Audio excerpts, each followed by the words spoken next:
Coach, we've reached the end of the early signing period. You signed 4 quality student athletes. Just talk about who those student athletes are and maybe the recruiting process that went into it. Sure. I'm very, very pleased with, what Coach Eddie Marco has done with, being the recruiting coordinator, especially with Lance Horner and Wynston McMartin, 2 quality arms that we feel very good about signing and being future Penguins. And both have, very good mechanics, clean mechanics, heavy fastballs, good off speed, and we really like those 2 coming into next year with an already what we feel a pretty good quality pitching group. So very excited with those 2 guys, what they're going to bring. With Daniel Sweet from Mississippi, very pleased with him. Add some power to the outfield. He's a switch hitter, leadoff type hitter, but he swings it from both sides of the plate. Very excited about him. And then also Logan Brown from Pittsburgh area in Kiski. He's a 2-way guy.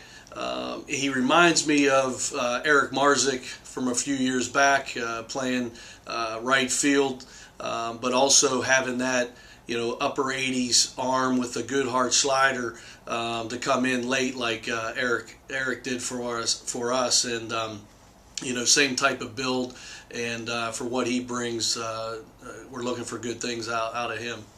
Is there an overall type of characteristic that these 4 players possess that you were really going after? Like this is a prevailing characteristic that I want. I think we do. With those arms, that's what we needed. We needed a couple more right-handers.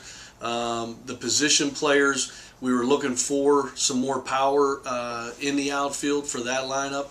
And then also with Logan Brown being a right-hander, we seem to have a dominant, left-handed dominant side, in the batter's box. So we need to get some power from the right side, and I think Logan's gonna give that to us.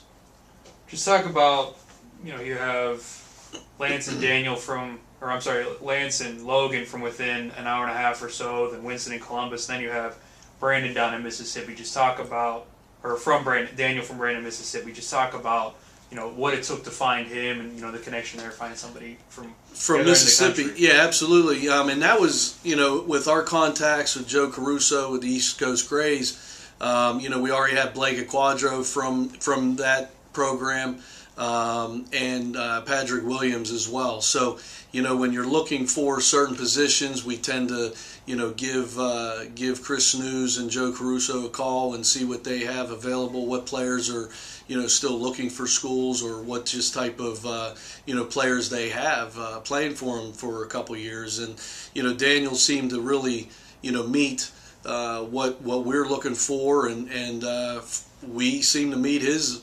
expectations and needs as well. How big? The pitchers, just within that short area, that small area, where we're talking, we're very lucky to be able to have them, come here and commit to us. It's going to be nice, for their parents to see them and not be that far away from home. How big of an asset is it to have a switch hitter? Haven't had one here in a long time. Just talk about some of the benefits of that. It's going to be huge. He's going to be, seeing him, hit from both sides. We, like you said, we haven't had one. I've only had 1 or 2, in my career that I've coached. I think he's going to really give us a little bit more added addition, to the beginning or the top part of the lineup, and to be able to keep him in there, the whole game, even when they're making some different switches towards the end of games, we'll be able to keep Daniel in there, for the whole game.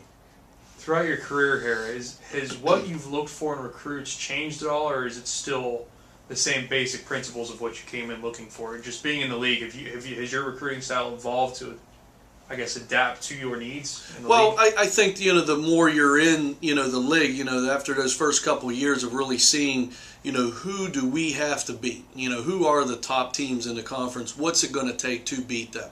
It is pitching always, but, what type of player? And then the type of team and the type of players that, that we want here, as far as just, hard-nosed type players that, when things are going, say, south a little bit and they're a game for that day, are they a person, are they a player that, that's about it for the day? Or are they going to be ones that, continue finding ways to win, finding ways to, be successful on the mound, finding ways to get on base, that it's not over until that 27th out. And that goes a long way. And it takes a little bit of time, a couple years to really get, that type of play, or to, I should say, when you're recruiting, you're talking with coaches, hey, who do you have coming up in the next couple of years? So you're watching these players for a couple of years, just not for, a couple months during a somewhat of a recruiting period early on in the fall or late summer.